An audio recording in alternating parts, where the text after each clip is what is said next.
और भाई फिर से वो टाइम आ गया है। आईफोन, आप लोग मुझे पूछ रहे थे भाई आईफोन 14 सीरीज का है। भाई आईफोन 14 सीरीज जो है वो यहाँ पर आ गई है और मेरे पास यहाँ पर 14 प्रो मैक्स भी है और 14 प्रो भी है। लेकिन उससे पहले कि हम फोन देखें, हम एप्पल के ये शॉपर को देखेंगे। भाई इस बार तुक्का लग गया था, एप्पल के ऑफिशियल स्टोर से ऑफिशियल ऑर्डर डाल दिया था। तो जब आप ऑफिशियल ऑर्डर डालते हैं तो एप्पल का ये बैग मिलता है। आई डोंट नो मैं इसके बारे में इतना प्राउड क्यों हूँ, लेकिन हमारे पास अंदर जो दोनों डिवाइसेस हैं वो मौजूद हैं। तो दोनों फोन्स को यहाँ पर बाहर निकाल लेते हैं। ये बैग बाद में उठा लेना वीडियो के। ये जो फोन्स हैं हमारे पास यहाँ पर सामने आ चुके हैं। हमारे पास आईफोन 14 प्रो और आईफोन 14 प्रो मैक्स दोनों मौजूद है। दोनों ही फोन्स डीप पर्पल कलर के अंदर मैंने मंगवाए हैं। उसकी रीज़न ये है कि इस टाइम जो इसका यूनिक कलर है वो डीप पर्पल ही है। बाकी आपको गोल्ड, वाइट और जो इनका ग्रे कलर है वो देखने को मिल जाता है। उनके नाम इतने बड़े अजीब अजीब से रखे हुए हैं, लेकिन वो तीनों कलर्स जो हैं वो अवेलेबल हैं। जो ब्लू कलर आया करता था आईफोन 13 प्रो मैक्स सीरीज़ के अंदर ये वाला, और इससे पहले ब्लू कलर 12 में भी आया है, ब्लू को ख़त्म कर दिया है। 14 में जो यूनिक कलर है वो ये पर्पल है। तो आईफोन बड़ा ना इंटेलिजेंटली एप्पल प्ले कर रहा है आईफोन्स के साथ, और यहाँ पर जो कलर्स है ना उनको रेगुलरली मिक्स एंड मैच कर रहा है ताकि पता भी लग जाए कि कौन सा फ़ोन है। और जो पुराने फ़ोन यूज़ कर रहे हैं उनको ज़्यादा फील भी चेंज ना हो, मतलब थोड़ा सा हल्का सा वो चेंज कर देते हैं। वो जिस तरह हमारे यहाँ होंडा 70 पे स्टिकर नहीं बदल देते, वो वाला सीन रखा है एप्पल ने। उन्होंने कहा भाई थोड़ा सा चेंज करेंगे, लेकिन आवाम जो है ना वो ख़रीद लेगी। मैं किसी को क्या बोलूँ, मैंने खुद ये फ़ोन्स जो है वो ऑर्डर कर लिए हैं। अच्छा, मैं यहाँ पर ये चीज़ क्लियर कर दूँ कि इस वीडियो के अंदर मैं इसके प्राइस टैग के बारे में बात करने वाला हूँ, लेकिन प्राइस टैग के बारे में जब मैं बात करूँगा तो उसके अंदर मल्टीपल एरियाज़ आ जाते हैं। जैसे मैंने ये फ़ोन ऑफिशियली ऑर्डर किया है, मुझे ये फ़ोन काफ़ी सस्ता पड़ा है। अब जो बंदा इसको दुबई में खुद ऑर्डर करेगा या कहीं पे भी खुद ऑर्डर करेगा, उसको पाकिस्तान लेकर आएगा, तो ऑब्वियसली वो अपने प्रॉफिट के लिए कर रहा होगा। और वो प्रॉफिट कितना है वो हम वीडियो के अंदर आगे चलकर बात कर रहे होंगे। अभी के लिए मैं ये बात क्लियर कर दूं कि जो मुझे आईफोन 14 प्रो मैक्स पड़ा है ये ऑलमोस्ट 5100 दरहम्स का पड़ा है, जो कि तकरीबन 3,31,000 के करीब प्राइस बन जाती है। और अगर आप बात करते हैं आईफोन 14 प्रो की, तो इसका भी प्राइस टैग हम यहीं पर निकाल लेंगे। 65 का अगर हम दरहम लगा लें तो ये 4299 का पड़ा है और ये 279 के करीब पड़ जाता है। मैं ये बात क्लियर कर दूं कि मेरे पास जो 14 प्रो मैक्स है ये 256 GB है। इसका बेस वेरिएंट जो है वो इससे भी थोड़ा सा सस्ता होने वाला है। खैर ज़्यादा बातें नहीं करते, वीडियो में आगे बढ़ते हैं। वीडियो में आगे बढ़ने से पहले मैं ये बात क्लियर कर दूं कि भाई यूट्यूब मोबाइल फ़ोन्स वालों ने बहुत हेल्प की है इन मोबाइल फ़ोन्स को हमें यहाँ तक पहुँचाने में। तो उनका नंबर मैं यहाँ पर डाल दूंगा। कचहरी बाजार में उनकी शॉप है, आप डेफिनेटली उनको विजिट भी कर सकते हैं और कोई भी फ़ोन लेना हो तो आप उनसे जो फ़ोन है वो ख़रीद भी सकते हैं। ज़्यादा टाइम नहीं वेस्ट करते भाई, फ़ोन के डब्बे के ऊपर नज़र मार लेते हैं। आप देख सकते हैं इसके अंदर फ्रंट साइड पर ये जो पिल शेप डिज़ाइन है ये दिया गया है। मैंने अपनी इससे पहले एक वीडियो के अंदर दिखाया भी था, एक प्रोटोटाइप टाइप की डिवाइस थी जिसके अंदर ये एग्जैक्ट डिज़ाइन जो है वो आ गया था। ऑब्वियसली वो इतना पॉलिश नहीं था, लेकिन ये हमारे सामने आ चुका है। बैक साइड की अगर आप बात करते हैं बॉक्स की, तो ऑलमोस्ट वही बॉक्स है जो कि आपको 13 सीरीज़ के अंदर भी देखने को मिल रहा था। हमारे पास जो वेरिएंट यहाँ पर मौजूद है वो डीप पर्पल है और आप देख सकते हैं ये 256 GB वाला वेरिएंट है, design by apple in California. और जो वेरिएंट मेरे पास मौजूद है ना ये दुबई बेस्ड वेरिएंट है। जैसे मैंने आपको बताया है कि मैंने इसे दुबई से ऑर्डर किया है। और इस साल एक चीज़ जो बड़ी इंपॉर्टेंट है वो ये है कि जो अमेरिकन मॉडल्स हैं जिनको LLA मॉडल भी कहा जाता है, वो हर साल ना 3-4 हज़ार महंगे होते थे बाकी फ़ोन्स की निस्बत, क्योंकि उसमें जो है ना मिलीमीटर वेव था। वो पाकिस्तान में फ़ायदा तो नहीं था, लेकिन वो महंगे होते थे। इस साल वो सस्ते होंगे क्योंकि उनके अंदर सिर्फ ई सिम है, उनके अंदर सिम स्लॉट जो है वो भाई नहीं दी गई। यहाँ पर हमने इस फ़ोन को अनबॉक्स कर लिया और ये मैंने प्रो मैक्स खोला है। भाई डीप पर्पल जो है ना वो दूर से देखने में ऑनेस्टली पर्पल लगता नहीं है, और बहुत ही ना मतलब पर्पल का शेड है ब्लैक कलर के अंदर या ग्रे कलर के अंदर। अगर आप पर्पल डाल दो ना तो वो वाला जो कलर है वो ये लगता है। और बैक पर अभी भी वैसा ही जो टेक्सचर है वो दिया गया है। 13 प्रो मैक्स के साथ अगर आप कैमरा साइज़ को कंपेयर करते हैं तो इवन साइड बाय साइड उतना ज़्यादा फ़र्क नहीं फील होता, लेकिन जो एक्चुअल कैमरा के सर्कल्स हैं ना वो काफ़ी ज़्यादा डिफरेंट हैं और काफ़ी बड़े हैं इसके अंदर। इसके अलावा भाई ओवरऑल जो हैंड फील है फ़ोन की, like I am a 13 pro max user, मुझे थोड़ा सा ज़्यादा वेट में लग रहा है, लेकिन आई थिंक सो ये प्लेसिबो इफेक्ट भी हो सकता है। तो इस फ़ोन को हम कर लेते हैं ऑन, और एप्पल के ट्रेडिशनल फैशन में हमें ये जो पेपर रिमूव करना है इसको रिमूव कर लेते हैं। भाई फ़ोन ऑन हो रहा है। बॉक्स के अंदर जो बाकी सामान आपको देखने को मिल जाता है उसमें भाई एक तार है, और पता नहीं इस बार शायद स्टिकर भी दिए हैं कि नहीं दिए एप्पल, इसलिए अच्छा एक स्टिकर दिया उन्होंने। पहले मुझे याद है कि इस ज़माने में 2 भी आया करते थे, अब उन्हें एक स्टिकर दिया एप्पल का, जो आप अपनी गाड़ी में लगा के ना फील कर सकते हैं कि भाई मैंने भी एप्पल जो है वो चलाया है। इसके अलावा आपको एक सिम इंजेक्शन पिन जो है वो देखने को मिल जाती है। मेरे पास जो वेरिएंट है ये UAE वेरिएंट है, तो इसके अंदर सिम स्लॉट अवेलेबल है और एक ई सिम भी लग जाएगी। अक्सर लोगों को ये बात नहीं पता, आईफोन जो अब रिसेंट टाइम में आ रहे हैं उनमें अगर आप सिंगल सिम वाला आईफोन भी खरीदते हैं तो उसके अंदर एक ई सिम की ऑप्शन अवेलेबल होती है। पाकिस्तान में मुझे लास्ट जो पता है जैज़ ऑफर कर रहा है, तो आप ई सिम जो है वो लगा सकते हैं। इसका टैक्स बाय द वे अभी तक मैंने चेक नहीं किया, लेकिन मेरे ख्याल से 1,32,000 के करीब इसका जो टैक्स है वो आने वाला है। सील्स जो है वो हम ओपन कर लेते हैं और ये मेरे पास जो 14 प्रो है ये 128 GB वाले वेरिएंट में मौजूद है। अगेन ये भी UAE वेरिएंट ही है और एप्पल के ऑफिशियल स्टोर से ख़रीदा हुआ है। ओके ये बड़ा डिसेंट साइज़ है यार। लेकिन यहाँ पर एक चीज़ जो बड़ी इंपॉर्टेंट है वो ये है कि इसके कैमरे का बम्प भी उतना ही है जितना आपको प्रो मैक्स पे देखने को मिलता है, और उसकी वजह से अगर आप दोनों फ़ोन्स को आपस में कंपेयर करते हैं ना तो इसका कैमरा एक्चुअल में थोड़ा ज़्यादा बड़ा लगता है, क्योंकि बॉडी छोटी है और कैमरा का बम्प जो है वो बहुत ज़्यादा बड़ा रखा गया है। इसको भी हम ऑन कर देते हैं। मैं इसको सेटअप नहीं करूँगा क्योंकि इसको सेटअप करने का कोई खास फ़ायदा है नहीं। लेकिन अभी आप ये फ़ोन ऑन होता देख रहे हैं तो एक चीज़ नोटिसेबल है और वो ये है भाई कि इस फ़ोन के फ्रंट साइड पर जो नॉच है ना, या नॉच कह लो या डायनामिक आइलैंड कह लो जैसे उसे एप्पल कहता है, उसके अंदर ये टोटल ब्लैक नहीं है। असल में यहाँ पे सेंटर में स्क्रीन है जिसको एप्पल ने स्क्रीन के ऊपर ब्लैक किया हुआ है, लाइक स्क्रीन लगा के उसको बंद कर दिया है, जिसकी वजह से ये पिल शेप बनता है। वरना जो लीक्स और रेंडर्स हमारे पास आ रहे थे वो बिल्कुल ठीक थे।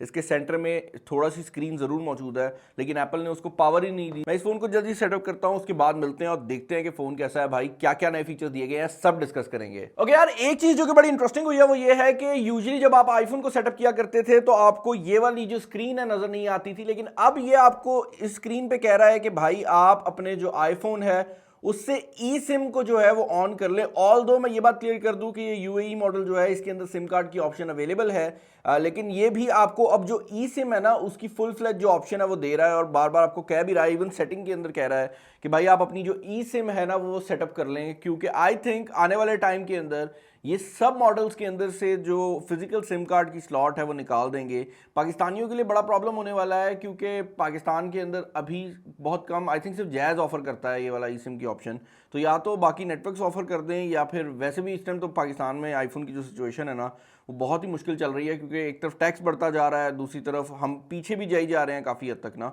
तो ये वाली सिचुएशन जो है बड़ी अजीब है। मैं इसका डार्क मोड यूजुअली ऑन रखता हूँ अपने जब यूजेज के अंदर करता हूँ, लेकिन मैं अभी इसको लाइट मोड पे ही कर रहा हूँ ताकि आप लोगों को इसका जो डायनामिक आइलैंड है, यार ये जो अजीब सी पिल बनाई है ना, इसका नाम डायनामिक आइलैंड रख दिया, ये दिखा सकूँ। और फ़ोन सेटअप हो चुका है, बिल्ट इन आपको iOS 16 जो है वो इसके अंदर देखने को मिल जाती है। मैं इसके ऊपर ऑलरेडी एक वीडियो कर चुका हूँ कि iOS 15 और 16 के अंदर क्या डिफरेंसेस हैं, तो वो आप वहाँ पर जाकर चेकआउट कर सकते हैं। अब सबसे पहले जो सबसे ऑब्वियस चेंज है वो भाई इस मोबाइल फ़ोन का फ्रंट है। आप देख सकते हैं आईफोन 13 प्रो मैक्स के अंदर आपको ये नॉच देखने को मिलती थी जिसका साइज छोटा किया था, लेकिन नॉच फिर भी थी। यहां पर आपको ये पिल शेप डिजाइन जो है वो देखने को मिल जाता है और यहीं पर आपका फेस आईडी और बाकी जो कैमरास वगैरह हैं सब कुछ वो यहीं पे लगाया गया है। एक और चीज़ जो कि बड़ी इंटरेस्टिंग है वो ये है कि ये जो डिस्प्ले है अब ये ऑलवेज ऑन डिस्प्ले के तौर पर भी काम करता है। मुझे पता है कि नीचे कमेंट्स के अंदर कुछ लोग कहेंगे कि बिलाल भाई always on display Android phones के अंदर 40,000 की रेंज में भी आपको देखने को मिल जाता है, तो इस मोबाइल फ़ोन के अंदर ऑलवेज ऑन डिस्प्ले में क्या कमाल है? वेल यार, इस मोबाइल फ़ोन के ऑलवेज ऑन डिस्प्ले का कमाल ये है कि आप देख सकते हैं यहाँ पर पूरा डिस्प्ले जो है वो चल रहा है, जबकि नॉर्मली ऑलवेज ऑन जब ऑन होता है तो एक खास एरिया जो है वो डिस्प्ले का ऑन हो जाता है। उसके पीछे रीज़न ये है कि ये बैटरी सेविंग दो तरह से कर रहा है, एक तो ब्राइटनेस कम करके और दूसरा अपने रिफ्रेश रेट को 1 हर्ट्ज के ऊपर लेकर जाकर, यानी कि नॉर्मली जो रिफ्रेश रेट 120 हर्ट्ज के ऊपर इस फोन में काम करता है, जब ऑलवेज ऑन होता है तो वो सेकंड में एक बार रिफ्रेश होता है, जिसका फायदा ये बेसिकली बन जाता है कि आपको जो ऑलवेज ऑन डिस्प्ले देखने को मिलता है वो काफ़ी कम बैटरी लाइफ कंज्यूम करता है। ऑल्दो ये एक बहुत अच्छी टेक्नोलॉजी है जो कि एप्पल ने ऐड की है। पर्सनली मैं इनके इस डिस्प्ले वाले सिनेरियो से ज़्यादा एग्री नहीं करता। मेरे हिसाब से जिस तरह सैमसंग करता है ना कि जब ऑलवेज ऑन डिस्प्ले ऑन होता है तो एक स्क्रीन ही डिफरेंट आ जाती है, वो ज़्यादा बेहतर है, क्योंकि ये यार थोड़ा सा कंफ्यूजिंग रह जाता है कि भाई ऑलवेज ऑन चल रहा है, क्या चल रहा है। ये जो चीज़ है ना, मतलब टेबल पे पड़ा हो तो आपको एक बार लगेगा कि यार फ़ोन शायद ऑन ही है। एक और चीज़ जो कि बड़ी इंटरेस्टिंग है नोट करने वाली, वो ये है कि जब मैं इस मोबाइल फ़ोन को लॉक करता हूँ तो आप देख सकते हैं ये जो पिल शेप डिज़ाइन है ये चेंज होता है और अपने साइज़ को बड़ा या छोटा करता है। उसके पीछे रीज़न ये है कि असल में साइज़ इसका वही रह रहा है, लेकिन उसके इर्द गिर्द के जो पिक्सल हैं जब उसको भी ब्लैक कर देते हैं तो ऐसा फील होता है कि यार वो एक्चुअल में जो साइज़ है ना उसको बड़ा छोटा कर रहा है। अगर आप किसी को कॉल वगैरह मिला रहे हैं तो उस टाइम पर भी ये चीज़ें करता है। इसके अलावा अगर आप वॉइस मेमोज के अंदर चले जाते हैं तो तब भी ये जो डायनामिक आइलैंड है आपकी नोटिफिकेशन के शेड की तरह काम करता है। फॉर एग्जांपल अगर मैं इसको ऑफ कर दूं तो आप देख सकते हैं कि आपके ऊपर वाली साइड पर जो वॉइस रिकॉर्डिंग है उसकी सारी जो डिटेल्स हैं वो आ रही हैं। और इसका फ़ायदा ये भी है कि आपको पता लगता रहता है कि आपके फ़ोन पे क्या हो रहा है, और अगर मैं इस पर क्लिक करता हूं तो मैं उसी एप्लीकेशन के अंदर चला भी जाता हूं। तो ये चीज़ एक ऐड की है इनने। उसके अलावा ये जो डिस्प्ले है अब इसकी ब्राइटनेस बहुत ज़्यादा बेहतर कर दी गई है। इनफैक्ट मैं ये बात क्लियर कर दूं कि ये डिस्प्ले दुनिया के अंदर आने वाले किसी भी मोबाइल फ़ोन में सबसे ब्राइटेस्ट डिस्प्ले है। ये पहला मोबाइल फोन है जो मैं टेस्ट कर रहा हूं जिसके अंदर 2000 निट्स तक की ब्राइटनेस मौजूद है, जिसका मतलब ये है कि इवन डायरेक्ट सनलाइट के अंदर आपको ये मोबाइल फोन ज्यादा ब्राइट फील होने वाला है। और आपको जनरली जो सनलाइट डायरेक्ट पड़ रही हो तो मसला होता है, वो इस फोन में नहीं होगा क्योंकि 2000 निट्स तक की ब्राइटनेस है। नॉर्मल जो फ्लैगशिप फोन्स हैं, जो अल्ट्रा लेवल के फोन्स हैं, वो 1400 निट्स तक जाते हैं। तो उस लिहाज से जो डिस्प्ले है उसके अंदर भी बहुत बड़ा चेंज किया गया है। जहां तक बात है डिजाइन की, तो भाई डिजाइन में आई डोंट थिंक सो कि कोई भी चेंजिंग आई है। और जो लोग डिजाइन के लिए फोन चेंज करते हैं वो सिर्फ कलर को देखकर ही खुश हो सकते हैं, क्योंकि इवन जो बैक पर कैमरा मॉड्यूल्स हैं, मैं बता सकता हूं कि मैं आईफोन 13 प्रो मैक्स रोज यूज करता हूं। मैं भी नहीं बता सकता, अगर ये कलर वो ना हो ना पर्पल वाला, तो मैं भी नहीं बता सकता कि ये 14 प्रो मैक्स है या 13 प्रो मैक्स है। एक और एरिया जहां पर आपको मेजर किस्म का चेंज देखने को मिलता है वो इसका प्रोसेसर है। अब हर साल ही हम देखते हैं कि आईफोन्स के अंदर जब नया मॉडल आता है तो उसके अंदर एक नया प्रोसेसर लॉन्च होता है। इस बार जो आया है वो A16 बायोनिक है, और ये A15 बायोनिक से कोई ज़्यादा बड़ा लीप नहीं लेकर आता, लेकिन इसके अंदर बाकी जो टेक्नोलॉजीज़ हैं उनमें काफ़ी ज़्यादा बेहतरी की गई है। और मैं ये बात क्लियर कर दूं कि जो नॉर्मल 14 और 14 प्लस मॉडल्स हैं उन दोनों के अंदर पुराने वाला प्रोसेसर इस बार आया है। तो अगर आप वो फोन्स लेते हैं तो उनमें आपको वही प्रोसेसर मिलेगा जो 13 प्रो मैक्स के अंदर आ रहा है। अदर देन दैट भाई इसके अंदर एक और चेंज जो कि किया गया है वो ये है कि इसके अब जो कैमराज हैं उनमें फाइनली हमें हाई रेजोल्यूशन कैमरा देखने को मिल रहा है। यहां पर जो मेन कैमरा है वो for the longest time 12 megapixel के ऊपर काम करता था, ये 48 मेगापिक्सल का मेन कैमरा हो गया है। और आईफोन वो कंपनी, एप्पल वो कंपनी नहीं है कि जो फोन के अंदर सिर्फ 108 मेगापिक्सल लिखने के लिए बस कैमरा डाल दें। ये सिर्फ मेगापिक्सल नहीं बढ़ाते, जब इनने मेगापिक्सल बढ़ाया तो उसके साथ हर एक चीज को बेहतर किया है, जिसकी वजह से जो क्वालिटी है वो बहुत बेहतर आ रही है। ये फोन मेरे पास अभी आया है, लेकिन मैंने इस फोन से खिंचे हुए जो सैंपल्स हैं उनका कंपैरिजन देखा है और मैं आपको बता सकता हूं कि इस मोबाइल फोन की जो कैमरा क्वालिटी है वो बहुत ज़्यादा बेहतर है। एक और चीज़ जो कि नोटिसेबल है वो ये है कि अब यहां पर आपको 2x जूम वाला जो बटन है वो भी देखने को मिल जाता है। उसकी रीज़न ये है कि जो 48 मेगापिक्सल का सेंसर है उसमें जूम करता है और आपको 2x की जो ऑप्शन है वो भी दे देता है। 0.5x जूम भी यहां पर आपको देखने को मिल जाता है। सिनेमैटिक मोड यहां पर अवेलेबल है। और इसके अलावा यहां पर वीडियो के अंदर अब आप अगर ऊपर वाली साइड पर देखें तो एक छोटा सा बटन जो है वो ऐड कर दिया गया है जिसको एप्पल एक्शन मोड कहता है। ये एक्शन मोड जो है ये जिस तरह ओप्पो या वीवो के फ़ोन में गिम्बल मोड नहीं आता था, ये वही चीज़ है। और मेरे ख्याल से ओप्पो और वीवो में इससे बेहतर तरीके से भी काम करता था जो मैंने अभी तक सैम्पल्स देखे हैं। लेकिन अगेन मैं इस फ़ोन को कंपेयर करने वाला हूँ और आपको बताने वाला हूँ कि ये फ़ोन एग्जैक्टली किस तरह की जो परफॉर्मेंस है वो प्रोवाइड करता है।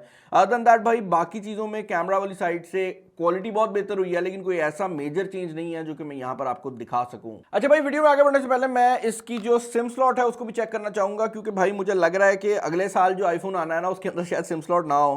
तो आखिरी सिम स्लॉटें हैं, ज़रा खोल के चेक कर लेते हैं कि क्या सिचुएशन है। ऑल्दो यहाँ पर ये यूएई वेरिएंट है तो इसके अंदर सिंगल सिम की ऑप्शन ही होने वाली है, और ऐसा ही है, आप देख सकते हैं यहाँ पर सिंगल सिम की ऑप्शन ही दी गई है। हांगकांग वेरिएंट जो हमेशा ड्यूल फिजिकल सिम के साथ आता था उसका क्या बनेगा वो आज हमें जब उसका स्टॉक मिलना शुरू होगा लोगों को तो हमें उसकी जो अपडेट है वो आ जाएगी और मैं होपफुली अगले कंपैरिजन किसी में बता भी दूंगा। अदर देन दैट भाई इस मोबाइल फ़ोन के अंदर हर उस छोटी छोटी चीज़ को अपग्रेड किया गया है जिसको अपग्रेड किया जा सकता था, तो उस लिहाज से भी बहुत मज़ेदार हो गया ये मोबाइल फ़ोन। इसके अंदर जो बैटरी है वो ऑलमोस्ट उसी कैपेसिटी में आती है जो कि 13 प्रो मैक्स में थी। इनफैक्ट अगर आप mAh में कंपेयर करें तो कोई 60 mAh कम है, लेकिन यहाँ पर जो प्रोसेसर है वो ज़्यादा एफिशिएंट हो गया, जिसकी वजह से एप्पल क्लेम करता है कि ये 2 से 3 घंटे का जो बैटरी बैकअप है वो एक्स्ट्रा देगा 13 प्रो मैक्स से सेम बैटरी से, क्योंकि यहाँ पर जो प्रोसेसर लगाया गया है वो पहले की निस्बत एफिशिएंसी में बहुत ज़्यादा बेहतर है। अदर देन दैट भाई अगर आप इस मोबाइल फोन के प्राइस टैग की बात करते हैं तो जैसे मैंने बताया है मुझे ये 3,31,000 के प्राइस टैग में पड़ा है, लेकिन वो मुझे 3,31,000 इसलिए पड़ा है क्योंकि पेमेंट जो है वो मेरे दोस्त ने दुबई से की थी और मुझे ये मोबाइल फ़ोन जो है वो उसी रेट पे मिल गया दरहम के, जो कि यूजली होता है। लेकिन जो लोग यहाँ से फ़ोन मंगवाते हैं, मतलब पाकिस्तान में बैठ के मंगवाते हैं, उनको एक तो दरहम महंगा मिलता है, उसके बाद ये जो फ़ोन है जब आप एप्पल की वेबसाइट पे ऑर्डर करने जाते हो तो बहुत कम स्लॉट्स होती हैं जो कि आप ऑर्डर कर सकते हो। कुदरती तौर पे हमारा तुक्का लगा और हमें स्लॉट मिल गई, जिसकी वजह से वो प्राइस भी रिमूव हो गई। क्योंकि अक्सर औकात ऐसा होता है कि आज भी जब इसकी डिलीवरी रात को लेने गए मेरे दोस्त, तो पता ये लगा कि एप्पल स्टोर के बाहर लोग खड़े हुए थे कि ये फ़ोन आप हमें भेज दें और हमसे प्रॉफिट ले लें। तो कहने का मकसद ये है कि 3-4 एरियाज़ हैं जहां पर पैसे बढ़ जाते हैं, और यही वजह है कि हर बंदा मुंह बोला जो रेट है वो मांग रहा होता है। 3,31,000 का फ़ोन है, उसके बाद आप इसको दुबई से यहाँ पर अगर किसी दोस्त के थ्रू मंगवाते हैं तो उसके कोई चार्जेस नहीं है। बाकी जो प्राइसिंग है वो जितनी मर्जी आप बढ़ाते जाएं, वो प्राइसिंग बढ़ रही है लोगों के ऊपर। अभी क्योंकि ये फ़ोन ज़्यादातर लोगों के पास मौजूद नहीं है तो उसका प्राइस टैग ज़्यादा होगा, लेकिन मैं यही रिकमेंड करूँगा कि थोड़ा वेट करें, प्राइस टैग नीचे आए, उसके बाद इसको परचेस कर लीजिएगा। चैनल पर नए हैं, चैनल को सब्सक्राइब कर लीजिएगा। वीडियो पसंद है तो जरूर लाइक कर दीजिएगा, दूसरा शेयर कर दीजिएगा। इसका कंपैरिजन आ रहा है S22 अल्ट्रा के साथ, इसका कंपैरिजन आ रहा है iPhone 13 Pro Max के साथ, तो उसके लिए ट्यून रहिएगा। This is Bilal signing off. Allah हाफिज़।